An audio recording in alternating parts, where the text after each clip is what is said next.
പ്രധാനമന്ത്രി നരേന്ദ്രമോദി പങ്കെടുക്കുന്ന തെരഞ്ഞെടുപ്പ് റാലി നാളെ പാലക്കാട്ട് റോഡ് ഷോ തൃശ്ശൂരിൽ നടക്കും.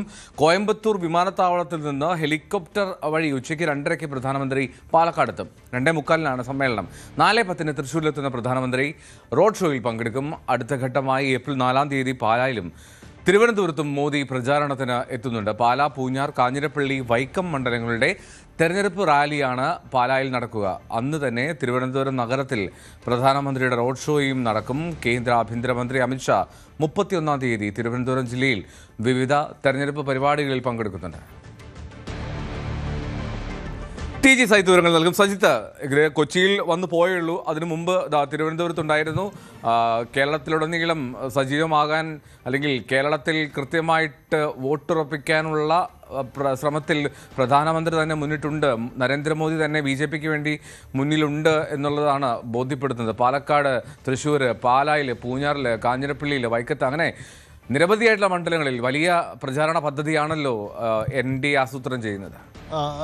Eldho, good morning. എന്തായാലും BJP അവരുടെ ക്യാമ്പയിൻ്റെ പദ്ധതി ലക്ഷ്യമിട്ട് കഴിഞ്ഞു. അതായത് പ്രധാനമന്ത്രിയെ തന്നെ കളത്തിലിറക്കിക്കൊണ്ടുള്ള ക്യാമ്പയിൻ പദ്ധതികളും നീക്കങ്ങളുമാണ് BJP ലക്ഷ്യമിടുന്നത്. ഇതിലേറ്റവും പ്രധാനം വരുന്ന ദിവസം ഞായറാഴ്ച പ്രധാനമന്ത്രി പാലക്കാടും തൃശ്ശൂരുമായി നടത്താൻ പോകുന്ന റോഡ് റാലികളാണ്. അതിൽ അദ്ദേഹത്തിൻ്റെ പൊതുസമ്മേളനങ്ങളൊന്നും പ്രഖ്യാപിച്ചിട്ടില്ല. പക്ഷേ അദ്ദേഹം റാലികളിൽ പങ്കെടുക്കും, റോഡ് ഷോയിൽ പങ്കെടുക്കും. ഇതാണ് അദ്ദേഹത്തിൻ്റെ തീരുമാനം. രണ്ടും പ്രധാനപ്പെട്ട മണ്ഡലങ്ങളാണ് തൃശ്ശൂരും പാലക്കാടും. BJPയെ സംബന്ധിച്ച് അവരുടെ A ക്ലാസ് മണ്ഡലങ്ങളാണ്. അതുകൊണ്ട് തന്നെ അവിടങ്ങളിൽ പരമാവധി പ്രകടനം അതിന് പ്രധാനമന്ത്രി തന്നെ കളത്തിലിറക്കുന്നു എന്നതാണ് നീക്കം. ഇത്തവണ മറ്റൊരു നീക്കം കൂടി ഉണ്ടാവുന്നത് പാലയിൽ പ്രധാനമന്ത്രി വരുന്നു എന്നതാണ്. BJPക്ക് ഷോൺ ജോർജിനെ കളത്തിലിറക്കിയതോടുകൂടി അവിടെ ഒരു വലിയ മത്സരം കാഴ്ചവെക്കാൻ കഴിയുന്നുണ്ട്. അങ്ങനെ പാലയിലെത്തുന്ന പ്രധാനമന്ത്രി സമീപ മണ്ഡലങ്ങളിലെ സ്ഥാനാർത്ഥികൾക്ക് കൂടി വേണ്ടിയുള്ള വോട്ടഭ്യർത്ഥനയാണ് നടത്തുന്നത്.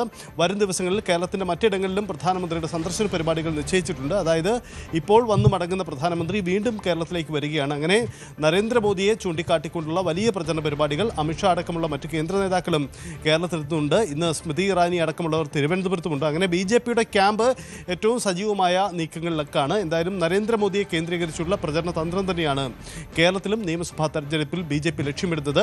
അവരുടെ അഭിമാന പോരാട്ടം നടക്കുന്ന നേമമാവട്ടെ തിരുവനന്തപുരം ജില്ലയിലെ മറ്റു മണ്ഡലങ്ങളിലൊക്കെ പ്രധാനമന്ത്രിയുടെ സാന്നിധ്യം ഉണ്ടാവുകയും ചെയ്യും. റൈറ്റ്. എന്നാൽ പ്രധാനമന്ത്രി പങ്കെടുക്കുന്ന നിരവധിയായിട്ടുള്ള പ്രചാരണ പരിപാടികൾ BJP ആസൂത്രണം ചെയ്യുന്നു. ഒപ്പം കേന്ദ്ര ആഭ്യന്തരമന്ത്രി അമിത്ഷായും ഈ പ്രചാരണങ്ങളിൽ ഇന്ത്യക്ക് നേതൃത്വം നൽകാൻ എത്തുന്നുണ്ട്. അങ്ങനെ കേരളത്തിലെ തെരഞ്ഞെടുപ്പിൽ പരമാവധി ഒരു സാന്നിധ്യം ഉറപ്പാക്കാൻ ശ്രമിക്കുകയാണ് NDA BJP എന്നുള്ളതിൽ സംശയമില്ല. കൂടുതൽ വാർത്തകൾക്ക് News 18 Keralam YouTube channel subscribe ചെയ്യുക.